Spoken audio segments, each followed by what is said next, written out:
أعوذ بالله من الشيطان الرجيم بسم الله الرحمن الرحيم الحمد لله الحمد لله رب العالمين والصلاة والسلام على رسوله وعلى آله وأصحابه أجمعين পরম করুণাময় ও অসীম দয়ালু আল্লাহ তাআলার দরবারে অশেষ শুকরিয়া। তিনি দীর্ঘ বিরতির পরে আমাদের আবার ভাষা শিক্ষা ক্লাসে একত্রিত হওয়ার তৌফিক দান করেছেন।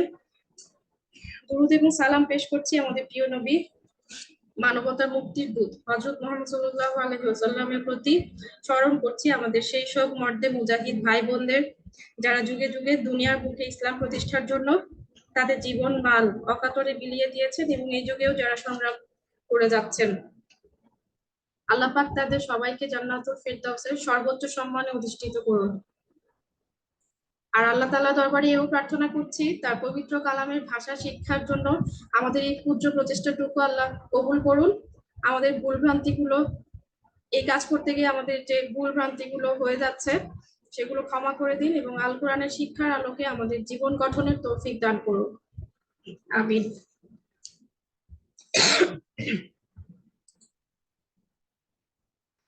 আমরা ইতিমধ্যে ভাষা শিক্ষার 6টা ক্লাস কমপ্লিট করেছি। 6টা ক্লাসে আমরা বেশ অনেকগুলো টপিক আলোচনা করেছি।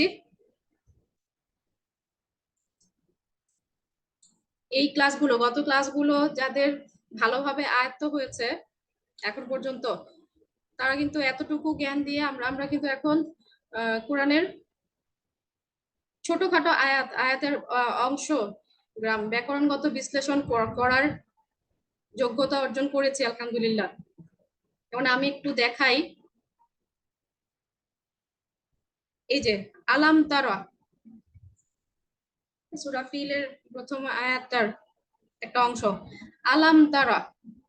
আমরা এই যে ভোকাবুলারি শিখেছি, আ আ একটা অব্যয়। আ মানে যে আমরা যে বলি ইজ ইট, এটা কি, মানে এটা কি এমন এরকম, ঠিক আছে। আ মানে কি, অব্যয়, এটা কিন্তু হোয়াট না, কি। আর লাম এটাও একটা অব্যয়, এটা আমরা জানি হচ্ছে ক্রিয়াপদকে নেগেটিভ করার জন্য আমরা 4টা অব্যয়ের ব্যবহার শিখেছি, মা, লা, লাম এবং লান। ঠিক আছে, লাম এবং লান এগুলো আমরা জানি ক্রিয়াপদের বর্তমান ভবিষ্যৎ রূপের আগে ব্যবহৃত হয়। তো এখানে দেখেন লামের পরে ক্রিয়াপদ এসেছে তারা। তারাটা কোন ক্রিয়ার মূল রূপগুলো যে উপরে দেখানো হয়েছে, মূল রূপটা অতীতকালের হুয়া রূপটাকে আমরা মূল রূপ হিসেবে জানি। আর সাথে বর্তমান ভবিষ্যতের হুয়া রূপটাও জানতে হয়। ঠিক আছে, র আ ইয়ারা এটা হচ্ছে দেখা অর্থে। আমরা ভোকাবুলারি ক্রিয়াপদেরও শিখেছি, এই ক্রিয়াটা আমরা চিনি। র আ ইয়ারা হচ্ছে দেখা অর্থে, র আ সে দেখেছিল, ইয়ারা হচ্ছে সে দেখে বা দেখবে।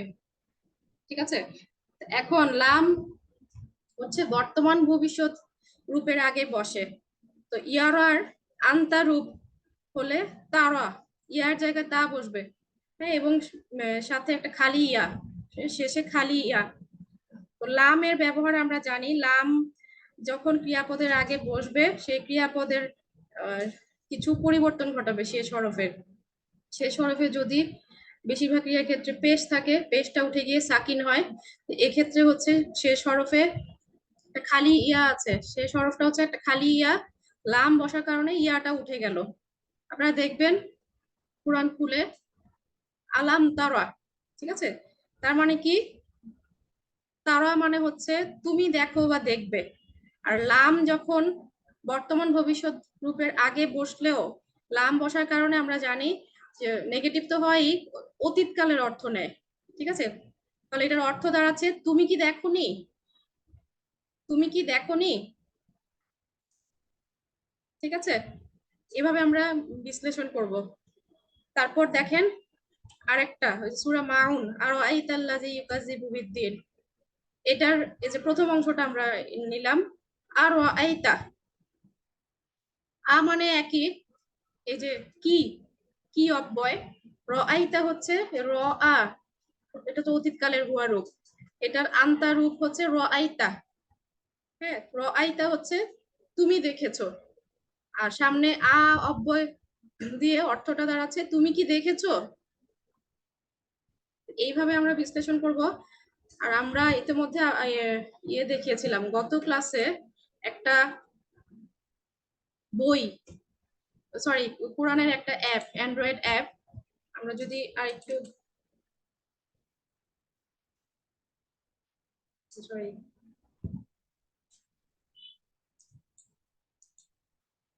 অ্যাপটা কিভাবে ব্যবহার করতে হয় ঠিক এই সূরাটা কিছু স্ক্রিনশট দিয়ে রেখেছি।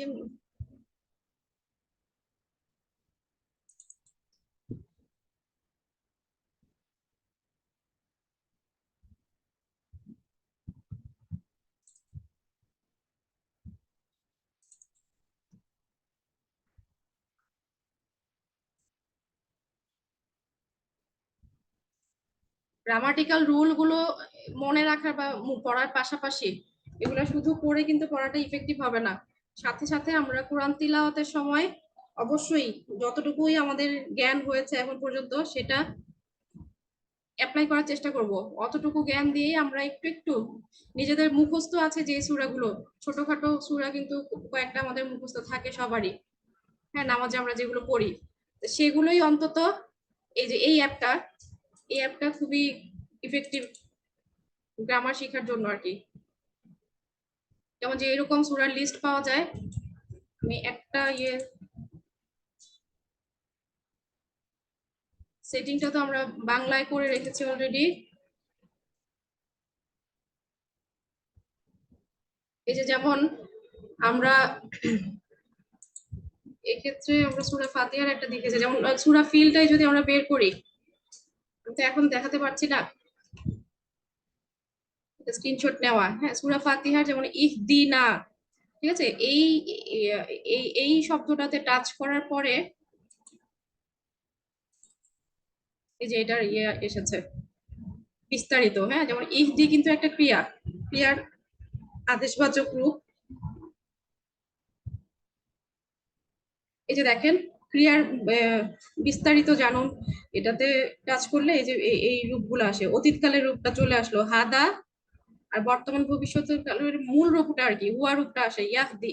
এইটা থেকে আমরা মোটামুটি বিশ্লেষণ করতে পারি, ঠিক আছে, হাদা ইয়াহদি এটা হচ্ছে মূল রূপ, হ্যাঁ, পথ দেখানো বা পথ নির্দেশ করা। এইটার আদেশমূলক রূপান্তরের ইয়েগুলো কিন্তু আমরা জানি, যে তাহদি আমরা আন্তা রূপে আনবো, হ্যাঁ, তাহদি ক্রিয়া, তা উঠিয়ে দিব, ঠিক আছে, প্রথমে তা উঠিয়ে দিব, পরে হা সাকিন থাকে প্রথমে, এই জন্য আমাদের আলিফ আনতে হবে। আর আলিফ আনার পরে আলিফের হরকত কিভাবে আনতে হবে, হরকতে শেষ হরফের আগের হরফে কি আছে, এখানে জের আছে, জের আসার কারণে আমরা জানি পেশ থাকলে হচ্ছে আলিফের উপরে পেশ আসবে, আর পেশ ছাড়া অন্য হরকত থাকলে আলিফের হরকতটা জের, ঠিক আছে, অন্য সবকিছুর জন্য বা জবর বা জেরের জন্য আলিফের হরকত জের হয়, এটা আমরা জানি ইকতি। আর শেষ হরফে পেশ থাকলে পেশ উঠে গিয়ে সাকিন হয়, এখানে শেষ হরফে খালি ইয়া আছে, খালি ইয়া উঠে গিয়ে খালি ইয়া উঠে যাবে, তাহলে বাকি রইল ইহদি। হ্যাঁ, ইহদিটা হচ্ছে আদেশমূলক। তা এখানে যেহেতু আল্লাহর কাছে চাওয়া হচ্ছে, এটা আদেশমূলক অর্থ নিবে না, এটা হচ্ছে প্রার্থনা। ইহদি না যুক্ত সর্বনাম, আমাদেরকে দেখান, আমাদেরকে পথ দেখান।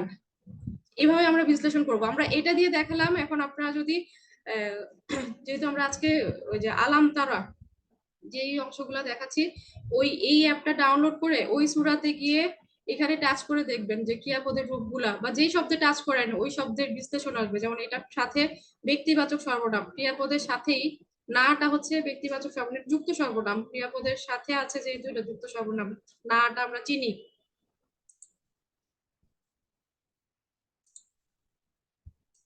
আচ্ছা, এটা আমি শুধু ব্যাকরণ বিশ্লেষণের নিয়মগুলো দেখালাম। তারপর আরেকটা আতা ইউতি, এই ক্রিয়া দিয়ে, হ্যাঁ, আতা ইউতি হচ্ছে দেয়া, দেয়া অর্থে ইন্না, ইন্নার ব্যবহার আমরা শিখেছি, হরফে নাসব পড়েছি, হ্যাঁ, ইন্না হচ্ছে এই শব্দের পরে যদি আসে, কোনো বিশেষ্য আসে, সেটা কর্মরূপ নেয়, যদিও কর্তা অর্থের দিক দিয়ে ওগুলো কর্তা রূপেই থাকে। যেমন ইন্নার সাথে নাহনু আমরা, ইন্না এটার অর্থ হচ্ছে ইন্না আতাইনা কাল কাউসার, নিশ্চয়ই আমরা আপনাকে কাউসার দান করেছি। কিভাবে বুঝলাম? ইন্নার সাথে এটা কিন্তু নাহনুর সংযুক্ত রূপ। নাহনু হচ্ছে আমরা, বিচ্ছিন্ন সর্বনাম আমরা জানি, নাহনু হচ্ছে কর্তা রূপ, এটার সংযুক্ত রূপ হচ্ছে কর্ম আর সম্বন্ধ রূপের না। ঠিক আছে, তো ইন্নার পরে আমরা আসলে এটা কিন্তু নাহনু আসবে না, নাহনুর কর্মরূপ নিয়ে নিবে না। ঠিক আছে, নাহনুর কর্মরূপ হচ্ছে না, যুক্ত সর্বনাম যেটা। তো ইন্না আর না যুক্ত হয়েই ইন্না হয়েছে। নর্মালি হচ্ছে শুধু ইন্না হচ্ছে এখানে, কিন্তু এই যে খালি আলিফটা থাকে না, শুধু ইন্নার মধ্যে আলিফটা থাকে না, শুধু নুন তাসদিদ জবর ইন্না। আর ইন্নার সাথে না যুক্ত হওয়ার কারণে ইন্না নিশ্চয়ই আমরা। আতোয়া, এই যে আতোয়া এই ক্রিয়ার নাহনু রূপ হচ্ছে আতোয়াই না। এই যে নাসরা ক্রিয়া যেটা আমরা প্রথম মুখস্থ করেছিলাম, নাসর না। ঠিক আছে, আমরা সাহায্য করেছি, এখানে আতোয়াই না আমরা দিয়েছি, সাথে আছে যুক্ত সর্বনাম কা, মানে আপনাকে। নিশ্চয়ই আমরা দিয়েছি আপনাকে, কি দিয়েছি? কর্ম। এখানে নির্দিষ্ট অর্থে আছে কাউসার। কাউসার আমরা জানি এটা একটা হাউজে কাউসার, কাউসার হচ্ছে আমাদের নবীজিকে দেয়া হবে হাসরের ময়দানে, লেক, হাউজে কাউসার বলা হয়। ইন্না আতাইনা কাল কাউসার। ঠিক আছে, তো এভাবে আমরা অর্থ বিশ্লেষণ করব। আর একটা জিনিস এখানে বলি যে এখানে কোরআনে আমরা অনেক জায়গায় দেখেছি যে আল্লাহ তাআলা বলছেন, আল্লাহ নিজের কথা, আল্লাহ করেছেন এই কাজটা, এখানে বহু বচন ব্যবহার করা হয়। এই বহু বচন কিন্তু বহু বচন অর্থে না, এটা অর্থের দিক দিয়ে যদিও বহু বচন, কিন্তু আরবিতে এই বহু বচন হচ্ছে সম্মানার্থে ব্যবহার হয়। ঠিক আছে, তো এখানে সেটাই হয়েছে। আচ্ছা, এরপরে আমরা দেখি আরেকটা সূরা কাফিরুনের কয়েকটা আয়াত বিশ্লেষণ করা হচ্ছে এখানে। এখানে আমরা বিশ্লেষণ করার আগে এগুলো একটু জেনে নেই। আবাদা ইয়াবুদু এটা একটা ক্রিয়াপদ, ইবাদত করা অর্থে। আর আবিদুন হচ্ছে এই ক্রিয়ার কর্তা। এই কর্তার গঠন আমরা পরে পড়বো আস্তে আস্তে, আপাতত এটা জানি আবিদ। আবিদ অর্থ ইবাদতকারী। ঠিক আছে, ওই যে সেই মুসলিম চার্ট পড়েছিলাম, হ্যাঁ, মুসলিম যেরকম গুণবাচক বিশেষণ, আবিদ সেরকম একটা ইবাদতকারী। এখন সূরা কাফিরুনের প্রথম আয়াতটা হচ্ছে কুল, বলুন। ক্বালা ইয়াকুলুন হচ্ছে আদেশবাচক রূপ কুল, ইয়া আইয়ুহাল কাফিরুন হে কাফিরগণ। হ্যাঁ, এখানে অ্যাড্রেসিং বা সম্বোধন করার হচ্ছে কিছু রুলস আছে, এগুলা আমরা এখনো পড়ি নেই, এজন্য এই আয়াতটা আনি নাই। আমরা যেগুলো জানি অলরেডি সেগুলো এখন বিশ্লেষণ করব, যে নিয়মগুলো জানি। ঠিক আছে, দ্বিতীয় আয়াতটা হচ্ছে লা আ'বুদু মা তা'বুদুন। এই যে এই প্রথম অংশটা দেখেন, লা আ'বুদু ক্রিয়াপদের আ'বুদু হচ্ছে এই যে ইয়াবুদুর আনারূপ। আ'বুদু আমরা জানি, ইয়াবুদু ইয়াবুদুনা তা'বুদু তা'বুদুনা আ'বুদু না'বুদু। ঠিক আছে, ওই নাসারা চার্ট অনুযায়ী আ'বুদু হচ্ছে আমি ইবাদত করি, তাহলে লা আ'বুদু হচ্ছে আমি ইবাদত করি না। মা হচ্ছে সর্বনাম যা, যা বা যার বোঝানো হচ্ছে। মা তা'বুদুনা, ঠিক আছে, এখানে যার বোঝানো হয়েছে। তা'বুদুনা হচ্ছে ইয়াবুদুর আন্তুম রূপ, বর্তমান ভবিষ্যৎকালের, মানে তোমরা যার ইবাদত করো আমি তার ইবাদত করি না। ঠিক আছে, তারপরের আয়াতটা ওয়ালা আনতুম আবিদুনা মা আ'বুদ। এখানে দেখুন ওয়ালা এবং না, আনতুম। ঠিক আছে, আনতুম এখানে ক্রিয়াপদের আগে বসে নাই, এটা পরে একটা সর্বনাম আসছে, তার মানে তোমরা নও, এটাও না অর্থে। আনতুম তোমরা, তোমরা নও, কি নও? আবিদুনা, এই যে সেই আবিদ ইবাদতকারী, মুসলিম চার্ট অনুযায়ী উ না হয়ে গেল।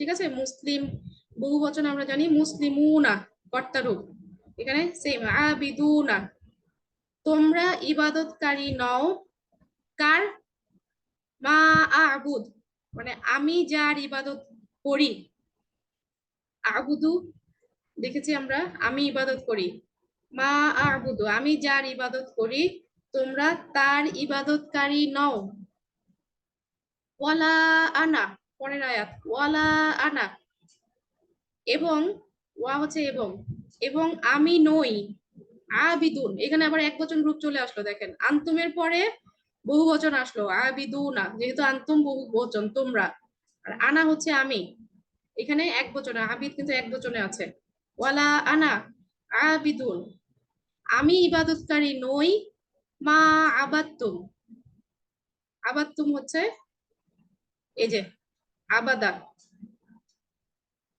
আবাত্তুম এই যে অতীতকালের আন্তুম রূপ আবাত্তুম, তোমরা যা ইবাদত করেছো বা করে থাকো আমি তার ইবাদতকারী নই। তারপর আবার এই আয়াতটা কিন্তু আবার আসছে, ওই সূরায় দুইবার আছে এই আয়াতটা, ওয়ালা আনতুম আবিদুনা মা আবুদ, এবং আমি যার ইবাদতকারী করি করি তোমরা তার ইবাদতকারী নও। তারপর শেষ আয়াত হচ্ছে লাকুম দিনুকুম, তোমাদের জন্য, দিনুকুম তোমাদের দিন, ওয়ালিয়া এবং আমার জন্য, হ্যাঁ লালি শব্দের অর্থ জন্য আমরা জানি হরফে জার, এরপরে যুক্ত সর্বনাম আসছে ইয়া, এটা হচ্ছে আমার, আমার জন্য, দিনই আমার দিন, দিন আছে, দিনটা দিন শেষের জের আসছে শুধু, এই জের কিন্তু এটার কিছু নিয়ম আছে, শেষে কিন্তু উজ্জ অবস্থায় ইয়া যুক্ত সর্বনামটা আছে, এই নিয়মটা আমরা পরে করব, এই যুক্ত সর্বনাম দিনই মানে আমার দিন, এই ইয়াটাই জের হিসেবে আসছে এখানে, ঠিক আছে, এরকম একটা নিয়ম আছে ইয়া যুক্ত সর্বনামের, অনেক সময় লোপ পায়, উচ্চ অবস্থায় থাকে, ওয়ালিয়া দিনই আমার জন্য আমার দিন। তো আমাদের সমাজে এই আয়াতটার একটা ভুল ব্যাখ্যা করা হয়, যে তোমার জন্য, তোমাদের জন্য তোমাদের দিন, আমার জন্য আমার দিন, মানে এটা দিয়ে বোঝানো হয় যে মানে তোমার দিনও ওকে আমার দিনও ওকে, হ্যাঁ যার যার তার তার, ব্যাপারটা আসলে এরকম না, এটা এই সূরা নাজিলের প্রেক্ষাপটটা যদি আমরা জানি, যে আমাদের নবীজি নবুয়ত প্রাপ্তির পরপর, এটা একটা মাক্কি সূরা, হ্যাঁ নবুয়ত প্রাপ্তির পরপর তিনি যখন তৌহিদ, তৌহিদ মানে একত্ববাদ, মানে এক আল্লাহর ইবাদত করা হবে, ঠিক আছে, আমরা জানি তখনকার সময় কিন্তু কাবা ঘরে অনেকগুলো 360টা মূর্তি ছিল, তখন ওই যে তারা আল্লাহকেও মানতো, মক্কার লোকজন আল্লাহকেও মানতো, আবার সেই মূর্তিগুলোর পূজাও করা হতো, ঠিক আছে, তো তো যখন আমাদের নবী একত্ববাদ প্রচার করলেন ও করা শুরু করলেন, তখন এই দাওয়াত কিন্তু, এই তাওহীদের দাওয়াত কিন্তু তখনকার সমাজপতিদের স্বার্থের বিরুদ্ধে চলে গেল, তো তখন তারা মানে দুনিয়াবি যত লোভনীয় প্রস্তাব আছে নবীজিকে দিলেন, ঠিক আছে, তার এই দাওয়াত থেকে বিরত থাকার জন্য, তো দেখলেন যে নবীজি এটা মানার পক্ষে না, মানবেন না, ঠিক আছে, তিনি অস্বীকার করছেন, তখন তারা দ্বিতীয় যে প্রস্তাবটা দিল যে আচ্ছা ঠিক আছে, তোমার দিন আমরা মেনে নিলাম, আমরা একদিন তোমার দিন পালন করব, এবং তুমি আরেকদিন হচ্ছে আমাদের আমাদের দিনটা পালন করবে, আমাদের বাপ দাদার যে দিন ধর্ম, অর্থাৎ এই যে মূর্তি পূজা, এটাও এটাও হচ্ছে তাদের দিনের অংশই, এটাকেও মেনে নিতে হবে, ঠিক আছে, তাহলে দুজনেরটাই স্বীকৃতি পেল।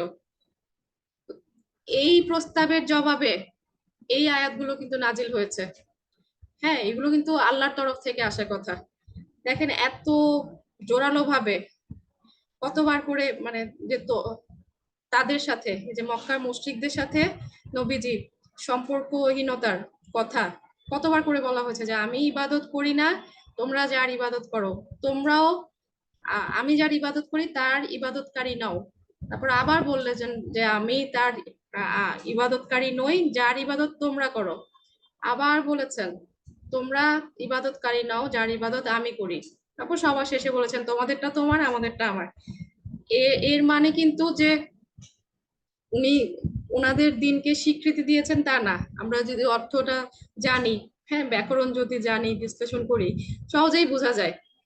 ঠিক আছে, যার যার ধর্ম পালন করার স্বাধীনতা, এটা এক জিনিস, এটা আলাদা জিনিস, ইসলাম এটার বিপক্ষে না। কিন্তু আমি যদি ধরেন মন থেকে স্বীকৃতি দিয়ে দিলাম যে তো তাদেরটাও ঠিক আমারটাও ঠিক, তারা তারারটা করুক, আমরা আমাদেরটা করি, তাহলে কিন্তু এটা ইমানের পরিপন্থী। ঠিক আছে, আমি যতক্ষণ পর্যন্ত একমাত্র ইসলামকে, এটাও কোরআনের আয়াত, আল্লাহর নিকট মনোনীত একমাত্র দিন বা জীবন ব্যবস্থা হচ্ছে শুধুই ইসলাম। ঠিক আছে, যতক্ষণ পর্যন্ত এটা মেনে না নিতে পারবো ততক্ষণ পর্যন্ত কিন্তু নিজেকে বিশ্বাসী হিসেবে দাবি করতে পারবো না। ঠিক আছে, তো আজকে আমাদের টপিকে আসি।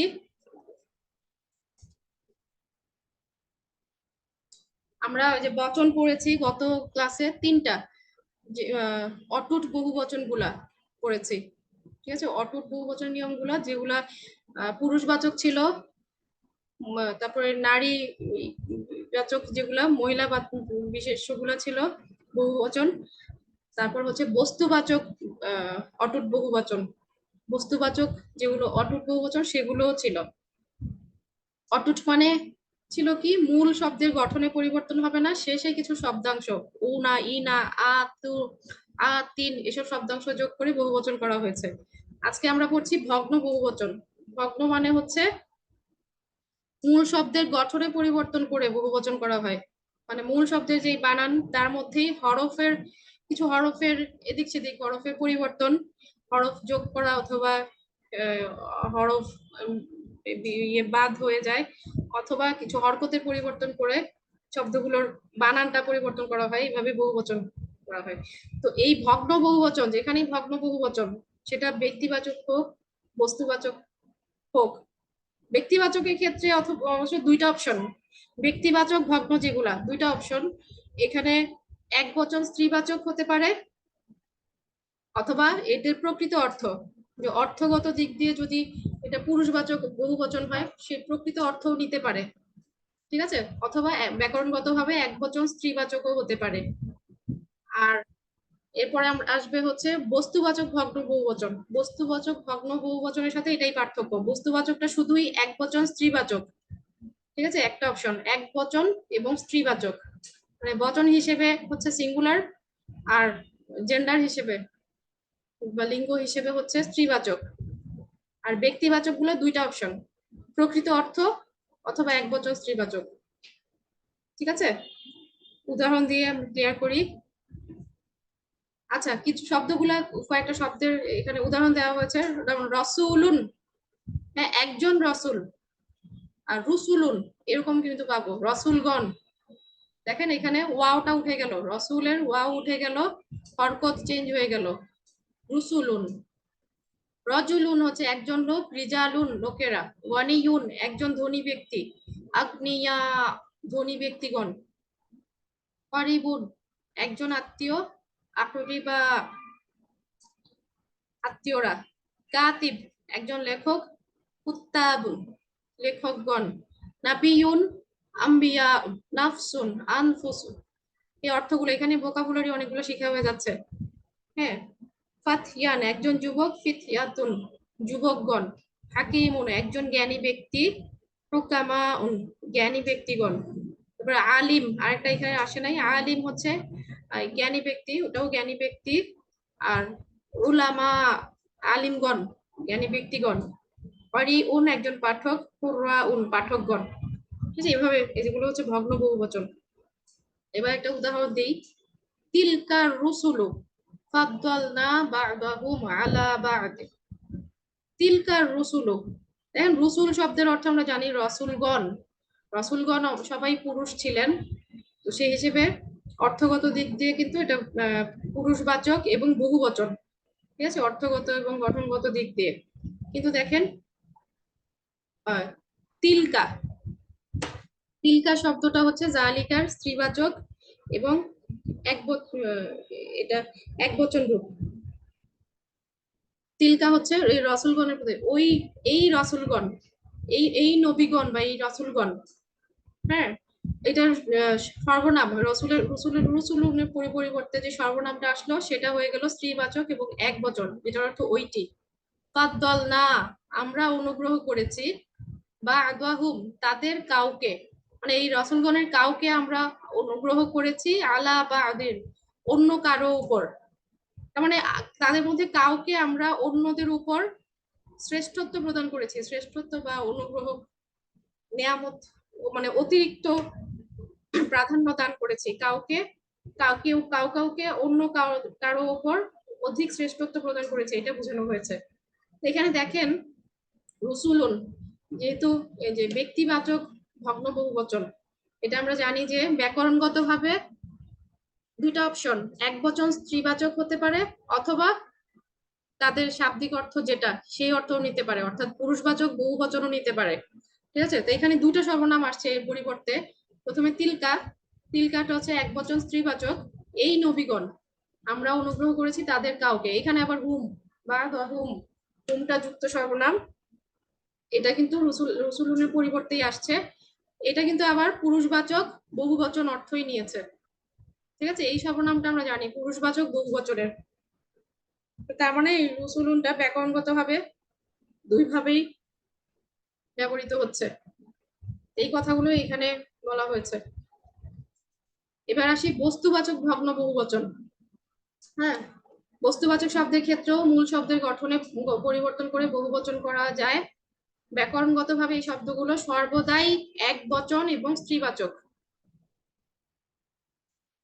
এই যে বাইতুন, বুয়ুতুন ঘর বহুবচন, শাহরুন শাহুর মাসসমূহ, কিতাবুন কুতুবুন বইগুলো, বাসরুন আবসর, জাবালুন জিবালুন পাহাড়, বালাদুন বিলাদুন নাহরুন আনহার, মসজিদ মাসাজিদ মসজিদগুলো, মাদ্রাসা মাদারিস মাদ্রাসাগুলো, রিজলুন একটি পা, আর জুলুন পা গুলো। দেখেন সবগুলোরই মাঝখানে নতুন একটা হরকত আসছে অথবা হরকত লোপ পেয়েছে কোথাও কোথাও। এই যে কিতাবুন খালি আলিফটা লোপ পেয়ে গেল, এখানে হরকত পরিবর্তন হচ্ছে, নতুন হরফ আসছে অথবা লোপ পাচ্ছে, আর অথবা হরকত গুলোর পরিবর্তন হচ্ছে, এভাবে ভগ্ন বহুবচন করা হয়। তো এগুলো যেহেতু সবগুলো বস্তুবাচক, বস্তুবাচক শব্দের উদাহরণ, এর বহুবচন শব্দগুলা বহুবচনগুলো সবসময় ব্যাকরণগত ভাবে এক বচন এবং স্ত্রীবাচক। এই উদাহরণটা দিলে ক্লিয়ার হবে। তিলকাল কুতুব, কুতুব আমরা জানি কিতাব শব্দের বহুবচন, হ্যাঁ ভগ্ন বহুবচন। কুতুব হচ্ছে বইগুলো, তো এটা তিলকা, তিলকাল কুতুবু, এর পরিবর্তে যে সর্বনাম আসছে নির্দেশক সর্বনাম, তিলকা শব্দের অর্থ ওইটি, এবং এটা হচ্ছে জালিকার স্ত্রীবাচক রূপ। ঠিক আছে, এক বচন এবং স্ত্রীবাচক, সর্বনামটা দিয়ে বোঝা যাচ্ছে এক বচন এবং স্ত্রীবাচক, মানে এই শব্দটা হচ্ছে ব্যাকরণগত ভাবে এক বচন এবং স্ত্রীবাচক। হ্যাঁ, আর এই উদাহরণটা যদি এই বিশেষ্যটা যদি এক বচন হয়, আল কিতাব, কিতাব শব্দের অর্থ হচ্ছে একটি বই, আল কিতাব হচ্ছে বইটি, জালিকাল কিতাব, এখানে কিন্তু জালিকা পুরুষবাচক শব্দটাই আসছে এবং এটা এক বচনই, তার মানে এটার কোনো আর পরিবর্তন হচ্ছে না। বিশেষ্য এক বচন পুরুষবাচক, এবং সর্বনামটাও নির্দেশক সর্বনামটাও এক বচন পুরুষবাচক, ওই বইটি। ঠিক আছে, এই কথাগুলো এখানে বলা হয়েছে।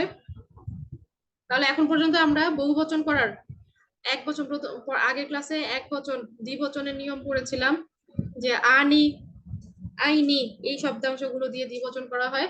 আর বহুবচনের অনেকগুলো নিয়ম ছিল, আগের ক্লাসে আমরা অটুট বহুবচন গুলো পড়েছি, পুরুষবাচক মহিলাবাচক আর হচ্ছে বস্তুবাচক অটুট বহুবচন। আজকে ভগ্ন বহুবচন পড়লাম, ব্যক্তিবাচক এবং বস্তুবাচক, আর কিছু অন্যান্য, অন্যান্য হচ্ছে কিছু বিশেষ্য যা দেখতে এক বচন কিন্তু অর্থগত ভাবে এগুলোর বহুবচন ধরা হয়। কম সম্প্রদায় বা জাতি, কম নাস মানব জাতি, অর্থগত ভাবে এগুলো বহুবচন। এখানে একটা স্ক্রিনশট দিয়েছি, এটা হচ্ছে যে আমার লেখা বইটা, এটা ৭৭ পেজে দেখবেন এই চার্টটা দেয়া আছে। ঠিক আছে, এই চার্টটা একসাথে করা হয়েছে আর কি। নাম্বার, নাম্বার কি কি টাইপের হয়, সিঙ্গুলার নাম্বার, এখানে ওই যে হরকত, হরকত গুলো দেয়, তানবিন আন ইন উন ওগুলা দিয়ে, যেগুলো অনির্দিষ্ট আর কি, এক বচন গুলা হচ্ছে চিহ্ন এরকম আন ইন উন, ডুয়েল বা দ্বিবচনের গুলা হচ্ছে আনি আইনি, আর প্লুরাল নাম্বার বহুবচনের নিয়মগুলা পুরুষবাচক অটুট, স্ত্রীবাচক অটুট, বস্তুবাচক অটুট, ব্যক্তিবাচক ভগ্ন, বস্তুবাচক ভগ্ন, আর হচ্ছে ওই অন্যান্য যেগুলা এক্সেপশন, দেখতে সিঙ্গুলার, কনসিডার্ড অ্যাজ প্লুরাল। আচ্ছা, এবার আমরা ক্রিয়াপদে ঢুকি। আজকে ক্রিয়াপদের আমরা এতদিন 6টা রূপ করেছি, ঠিক আছে। আহ পুরুষবাচকই পড়েছি, শুধুমাত্র পুরুষবাচকের অতীতকালের 6টা না 12টা রূপ পড়েছি, অতীতকালের 6টা আর বর্তমান ভবিষ্যতের 6টা, তাই না? হ্যাঁ, এরকম 12টা পড়া হয়েছে। হুয়া হুম, আন্তা আন্তুম, আনা নাহনু, এরকম 6টা সর্বনামের সাথে 6টা করে বর্তমানে ভবিষ্যৎ এবং অতীতকালের মোট 12টা পড়েছি। তা আজকে এবং ক্রিয়াপদের আদেশবাচক রূপ, আদেশবাচক পরিবর্তনের নিয়মগুলোও শিখেছি, অনেকগুলো নিয়ম। হ্যাঁ, এই যে নেক্সট ক্লাসে আমরা স্ত্রীবাচক এবং দ্বিবচনের ক্ষেত্রে আদেশবাচক কিভাবে করা হয় সেটা শিখবো। তার আগে আমরা ক্রিয়াপদের আজকে ক্লাসে যে স্ত্রীবাচক এবং দ্বিবচনের নর্মাল, আদেশবাচক না, নর্মাল যে বর্ণনামূলক রূপ, সেগুলো রূপগুলো শিখবো, ঠিক আছে। মানে ওই নাসারা চার্টে আরো কিছু অ্যাড হবে। এই যে দেখেন, এতদিন এই যে অতীতকালের, এটা শুধু অতীতকালের চার্ট, অতীতকালের পুংলিঙ্গ পড়েছি, এখন স্ত্রীলিঙ্গ আসলো, সাথে দ্বিবচন, এক বচন আর বহু বচনের মাঝখানে দ্বিবচন আসছে। এবং থার্ড পার্সনের ক্ষেত্রে নাসরা, নাসরু, এই দুটো আমরা আগেই জানি, ঠিক আছে, অতীতকালের। এখন আমরা বাড়তি জানবো কি, স্ত্রীলিঙ্গর ক্ষেত্রে শেষে একটা তা সাকিন আসে, শুধু এইটাই জানবো। হ্যাঁ, নাসরাত, সে সাহায্য করেছে, এটা স্ত্রীবাচক রূপ, ঠিক আছে। নাসরাত, এই যে স্টার যুক্ত যেগুলা, সেগুলা মনে রাখাই মনে হয় আপাতত, যদি প্রাথমিক ভাবে আর কি, মানে এগুলোই কোরআনে বেশি এসেছে, এই রূপগুলাই স্ত্রীবাচক এক বচন রূপ। আর দ্বিবচন, হ্যাঁ, পুরুষবাচকের দ্বিবচন হচ্ছে নাসরা, একটা খালি আলিফ আসলো, শুধু খালি আলিফ এসে দ্বিবচন হলো, তারা দুজন সাহায্য করেছে। আর এখানে নাসারাতের সাথে একটা খালি আলিফ এসে এটা স্ত্রীবাচকের দ্বিবচন, তারা দুজন সাহায্য করেছে। আচ্ছা, আর বহুবচন, বহুবচন মানে হুন্না রূপ। হ্যাঁ, হিয়া, হিয়া হচ্ছে এই যে নাসারাত, হিয়া রূপ, সে, সি যেটা, আর এটা হচ্ছে বহুবচন, হুন্না রূপ হচ্ছে নাসার না। এইভাবে আমরা মনে রাখতে পারি, হুন্নার না আসলো, নাসার না, ঠিক আছে।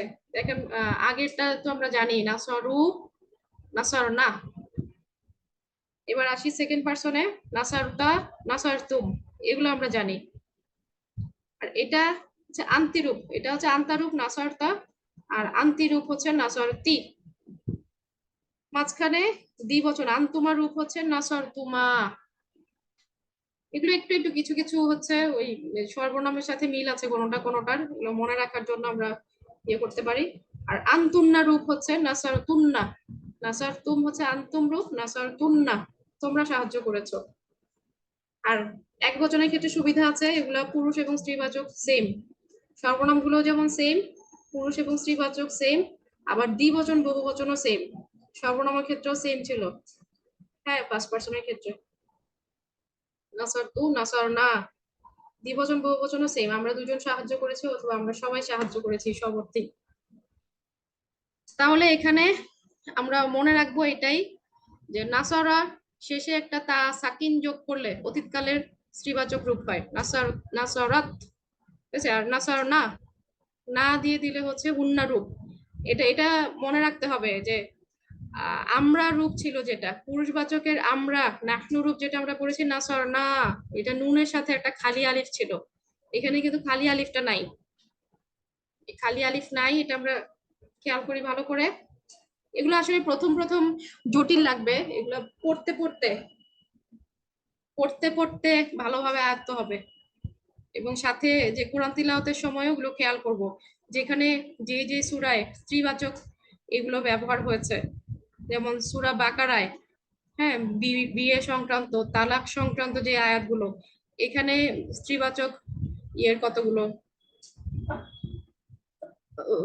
ক্রিয়ার উদাহরণ আছে, সেগুলো খেয়াল করব। তারপর সূরা আল ইমরানে মারিয়াম, হযরত মারিয়াম আলাইহিস সালাম, উনার কিছু বর্ণনা দেওয়া হয়েছে, উনার জীবনের কিছু ঘটনা, কিভাবে কিভাবে ঈসা আলাইহিস সালামের জন্ম হলো। ওখানে কিছু ক্রিয়াপদের, ওখানে অবশ্য আদেশবাচক রূপগুলো আসছে। তো এগুলা কোরআন তিলাওয়াতের সময় আমরা খেয়াল করব, ঠিক আছে? নাসার না, কুন্না। তারপর নাসার তায়ের জায়গায় নাসার তি, নাসার তুমের জায়গায় নাসার তুন্না।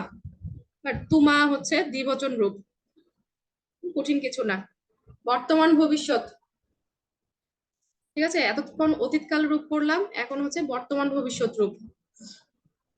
ইয়ানসুরু, ইয়ানসুরু না, এই দুটো আমরা আগে থেকেই জানি, জাস্ট এগুলোর সাথে ইয়ে করব একটু, হ্যাঁ, মিলাবো। ইয়ানসুরু, ইয়ার জায়গায় তা, তানসুরু, ঠিক আছে? তানসুরুটা আমরা নর্মালি এতদিন পড়েছি পুরুষবাচকের ক্ষেত্রে, এই যে যেটা মধ্যম পুরুষ সেকেন্ড পার্সনের, মানে আন্তা রূপ ছিল তানসুরু। এখন আমরা দেখছি যে স্ত্রীবাচক একবচন রূপ, এবং হিয়া রূপও তানসুরু। তাহলে দুইটা কনফিউশন হয়ে যাওয়ার কথা অর্থ অ্যানালাইসিস করার সময়, ঠিক আছে? তাহলে বুঝবো কিভাবে? বুঝার উপায় আছে। কখন হচ্ছে এটা থার্ড পার্সন, মানে স্ত্রীবাচক, এটা তো স্ত্রীলিঙ্গের যেটা, এটা তো থার্ড পার্সন, থার্ড পার্সন রূপ। কখন থার্ড পার্সন আর কখন সেকেন্ড পার্সন হবে? যখন হচ্ছে তানসুরু পরে কোনো সুনির্দিষ্ট কর্তা থাকবে না, ঠিক আছে? তখন আমরা বুঝবো যে এখানে আন্তাই হচ্ছে উহ্য, মানে সর্বনাম যেটা, আন্তাই হচ্ছে কর্তা, তার মানে এটা পুরুষবাচক আন্তারূপ, তুমি সাহায্য করো বা করবে। কিন্তু যখন এই তানসুরুর পরে বা পরে বা আগে কর্তা হিসেবে সুনির্দিষ্ট কর্তা, একটা স্ত্রীবাচক কর্তা থাকবে, তখন আমরা বুঝবো যে এটা আসলে স্ত্রীবাচক অর্থ নিয়ে অর্থে ব্যবহৃত হয়েছে এই তানসুরু রূপটা, ঠিক আছে? এখানে কনফিউশন হওয়ার কারণ নাই। আর ইয়ান সুরানি, আনি যুক্ত, এই যে আমরা মুসলিম চার্টে আনি দিয়ে দ্বিবচন করেছি না, ওটা ইয়ান সুরানি দিয়ে হচ্ছে দ্বিবচন রূপ।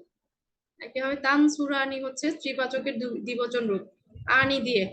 অতীতকালে ছিল এই যে নাসরার সাথে একটা খালি আলিফ, নাসরা, তারা সাহায্য করেছে, তারা দুজন সাহায্য করেছে। আর এখানে বর্তমান ভবিষ্যতে হচ্ছে ইয়ান সুরানি, তারা দুজন সাহায্য করে বা করবে। অতীতকালে একটা খালি আলিফ, দ্বিবচন, দ্বিবচনের ক্ষেত্রে খালি আলিফ, আর বর্তমান ভবিষ্যৎ কালে হচ্ছে আনি, ঠিক আছে? আর স্ত্রীবাচকের ক্ষেত্রে অতীতকালের ইয়া রূপে ছিল শেষে একটা তা সাকিন, নাসরাত, আর বর্তমান ভবিষ্যতে হচ্ছে শুরুতে তা চলে আসলো, তানসুরু, স্ত্রীবাচকের ক্ষেত্রে, হ্যাঁ। আর ইয়ানসুরানি দ্বিবচনটা তো জানলামই, খালি আলিফ হচ্ছে অতীতকাল, আনি হচ্ছে বর্তমান ভবিষ্যৎকাল। ইয়ানসুরুনা, এটা আমরা আগেই জানি পুরুষবাচকের হুম রূপ।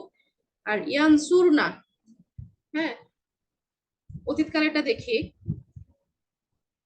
নাসর না, শেষের নাটা হচ্ছে হুন্না রূপ অতীতকালের ক্ষেত্রে।